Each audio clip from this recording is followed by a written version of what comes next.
Na, lejárt a videózás, úgyhogy ez a második etap. Így. Így. Pontosítunk a formán, oda teszem az ujjacskájához, az ujjbegyéhez, úgymond, vagyis nem az ujjbegyéhez, hanem itt az ujj sarokpontjához, és oda támasztom az ujjamat, hogy ne reszeljem az ujját, de viszont ugye kell reszelnem a sarokpontnál. Így.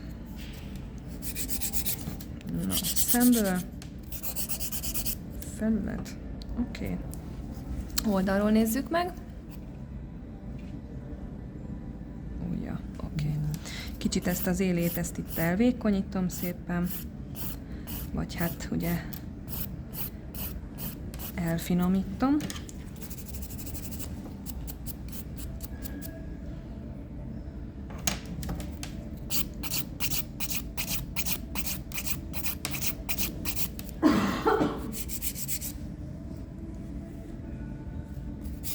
Így.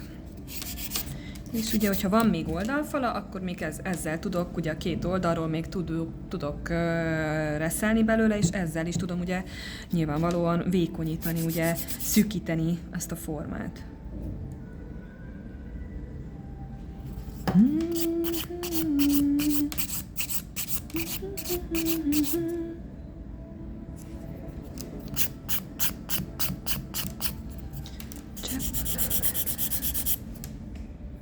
Na, talán jó lesz.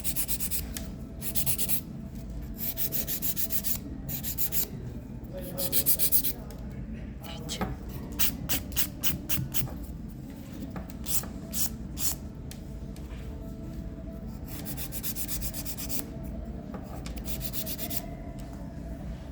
Na, meg vagyunk. Talán. Egész felületét átnézem. Alulról is kiportalanítok. A vizsgán nem maradjon alul por, meg minden. Crystal Wipe kendővel ki kell törölni alulról minden. Ezt nagyon nem szeretik a vizsgáztatók, amikor alul marad por. Úgyhogy így. Kicsit letörlöm.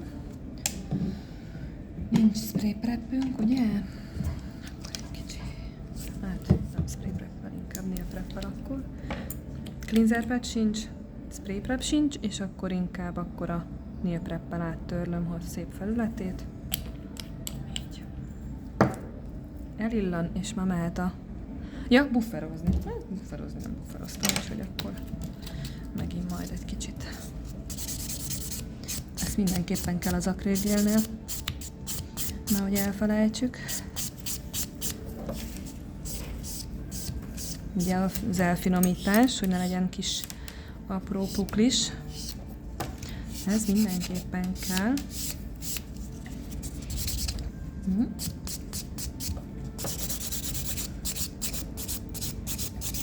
Így.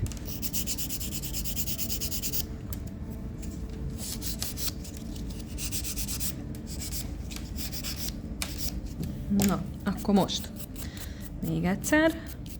Kitöröltük, kiportalanítottuk, és most jöhet a nail prep.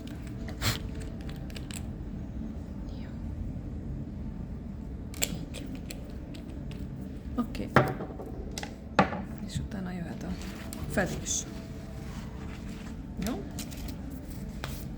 Abban már nagyon kevés van. Jó, majd kinyajlom.